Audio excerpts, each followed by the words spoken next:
انتصرت رايات العباسيين على بني أمية في المشرق، لكن سلطة الأمويين لم تنتهي بقيام الدولة العباسية، فقد استطاع عبد الرحمن الداخل تأسيس إمارة قوية في الأندلس، وانطلق فيها عصر الخلافة الأموية سنة 929 ميلادية، وكانت خير دولة. لكن في بداية القرن الحادي عشر انقسمت الأندلس لعدة إمارات أو ما يسمى عهد ملوك الطوائف، نتيجة لغطرسة الولاة وانحلال وتمرد الشعب، فكان القوي يأكل الضعيف، والضعيف يتحالف مع النصارى مقابل ثمن باهظ لكي يدافع على سلطته.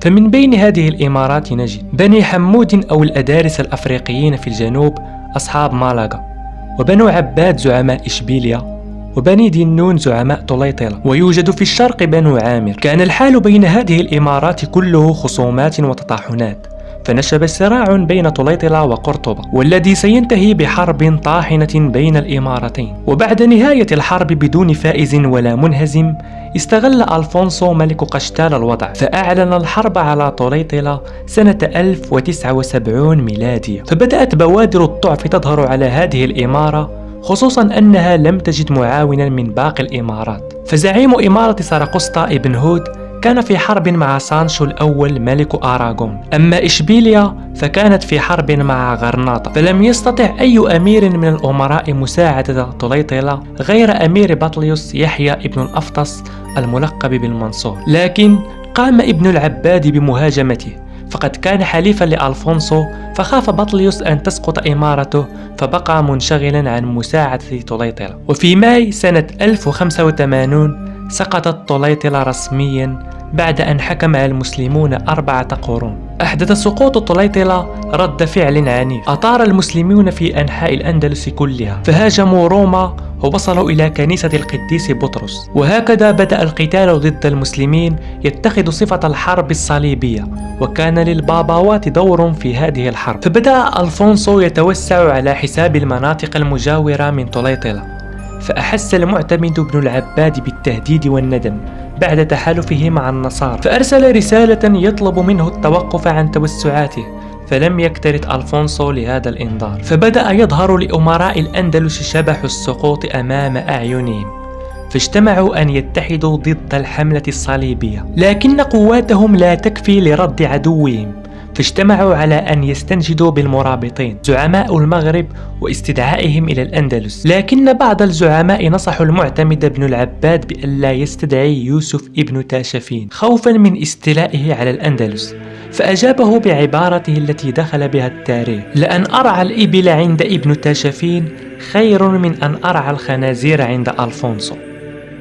فلما وصلت الرسالة إلى يوسف ابن تاشفين استشار مع مجلسه الاستشاري الذي كان يضم عددا من الفقهاء، فأخبرهم أن في الأندلس عدوا يريد الشر بالإسلام، فأجمعوا أن يبادروا على مساعدة إخوانهم المسلمين بالأندلس. في هذه الأثناء كان ألفونسو يتقن القتل بالمسلمين في سرقسطة ويحاصرهم أشد الحصار، فأرسل هذا الأخير رسالة إلى المعتمد بن العباد مع يهودي يطلب منه الجزية، لكن دار شجار بين المعتمد واليهودي، فأمر المعتمد بقتله، فغضب ألفونسو غضبا شديدا، وقام بإرسال رسالة للمعتمد مليئة بالتهديد والوعيد قائلا: إن الذباب قد آذاني، فأرسل لي مروحة كي أزيله عني. فرد عليه المعتمد قائلا: سأرسل إليك مراوحا من جنود المرابطين تريح منك لا تروح.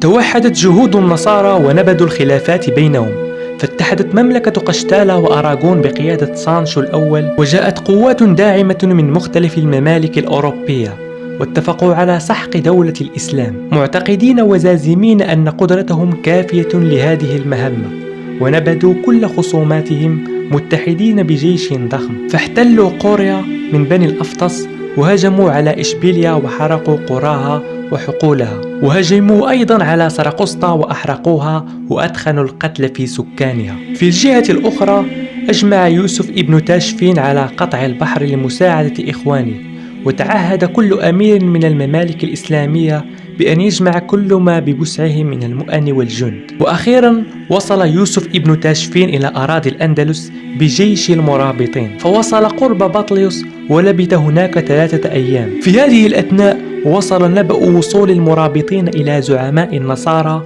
فأجمعوا كل قواهم عازمين على حرب المرابطين. وفي يوم 8 أكتوبر سنة 1086 عسكر الجيشان المتحاربان بسهل يسمى الزلاقة، وفرق بين الجمعين نهر يسمى أبو بطليوس. ضرب يوسف ابن تاشفين معسكره وراء جبال منفصلا على قوات الأندلسيين، وعسكر الأندلسيين أمام النصارى الذين كان جموع فرسانهم لا تدركه الأبصار. فأرسل يوسف ابن تاشفين رسالة إلى ملك الصليبيين يخيره بين 3: الإسلام أو الجزية أو الحرب. ومما قاله يوسف ابن تاشفين: بلغنا أنك دعوت أن يكون لك سفن تعبر بها إلينا، فقد عبرنا إليك واستعلم عاقبة دعائك، وما دعاء الكافرين إلا في ضلال. وأني يا ألفونسو السادس أعرض عليك الإسلام أو الجزية عن يد وأنت صاغر، أو الحرب، ولا أؤجلك إلا 3، وبعد ذلك سأحارب مباشرة. فلما قرأ ألفونسو رسالة تاشفين ألقاها أرضا غاضبا، فأرسل رسالة إلى يوسف قائلا: فإني اخترت الحرب، فما جوابك؟ فلما قرأها يوسف ابن تاشفين أخذ الرسالة وكتبها على ظهرها: الجواب ما ستراه بعينك، لا ما تسمعه بلسانك. فكتب ألفونسو إلى أمير المرابطين قائلا: غدا الجمعة، والجمعة عيد من أعياد المسلمين، ونحن لا نقاتل في أعياد المسلمين، والسبت عيد اليهود، وفي جيشنا كثير منهم، والأحد عيدنا، فلو أنك تسمح لنا أن نؤجل الحرب 3 أيام إلى يوم الاثنين كان أحسن وأفضل. لكن يوسف ابن تاشفين القائد المحنك لم يري جيشه هذه الرسالة، لأنه يعلم أن هذا الرجل مخادع، ويعلم أنهم يكتبون الكتاب بأيديهم ثم يقولون هذا من عند الله، وقد قال الله فيهم: أو كلما عاهدوا عهدا نبذه فريق منهم بل أكثرهم لا يؤمنون. فزهج جيشه كامل التجهيز وعبأه على أكمل تعبئة، حتى إذا حدث هجوم مباغت يوم الجمعة يكون زاهجا للرد على هذا الهجوم. وبالفعل فإنه رتب جيشه رحمه الله في يوم الخميس، وكان من ضمن الجيش ابن رملية من شيوخ المالكية. رأى رسول الله صلى الله عليه وسلم في المنام في تلك الليلة، فقال له: يا ابن رملية، إنكم منصورون وإنك ملاقينا. فاستيقظ ابن رملية فرحا مسرورا لا يستطيع أن يملك نفسه من شدة الفرح، فيوقظ يوسف ابن تاشفين والمعتمد بن العباد، فأيقظ كل قادة الجيش وأخبرهم برؤيا رسول الله صلى الله عليه وسلم. فإذا بيوسف بن تاشفين ومن معه من القادة لا يملكون أنفسهم من الفرحة، فصاحوا بكل الجيش في منتصف الليل. ابن رملية رأى رسول الله صلى الله عليه وسلم يقول له: إنكم منصورون.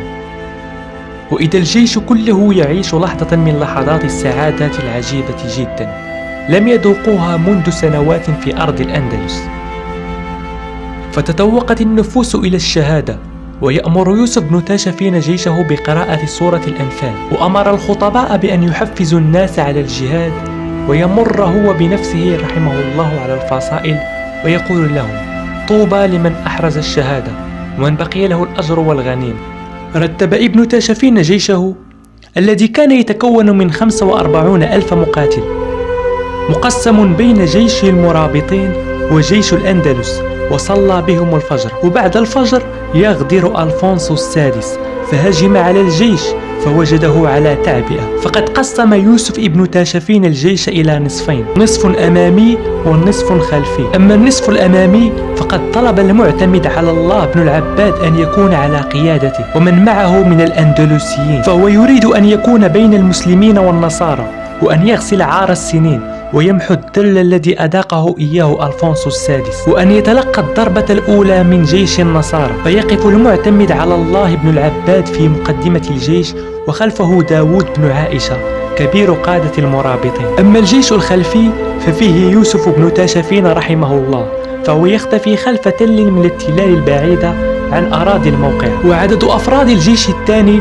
15,000، وقد قسم الجيش الثاني إلى نصفين يتكون من 11,000 مقاتل كان مع يوسف ابن تاشفين، ثم النصف الثاني يتكون من 4,000 من رجال السودان المهرة، كانوا يحملون سيوفا هندية ورماحا طولية، وكانوا من أعظم المحاربين في جيش المرابطين، وجعلهم في آخر الجيش. وكانت خطة يوسف ابن تاشفين نفس خطة خالد بن الوليد في فتوح الفارس في موقعة الولجة، فقد كان ابن تاشفين يقرأ التاريخ ويعتبر بالتاريخ. وتبدأ الموقعة إذ بجيش نصراني يهجمون على 15,000 مسلم، وبقية الجيش لا يقاتلون. يريد يوسف بن تاشفين أن تحتدم الموقعة حتى تنهك قوى الطرفين ولا يستطيعان القتال. هنا يدخل يوسف بن تاشفين بجيشه ليعدل الكفة في صفوف المسلمين، وهذه سياسة النفس الطويل. فإذا ب70,000 من النصارى وكأنهم أمواج تتلوها أمواج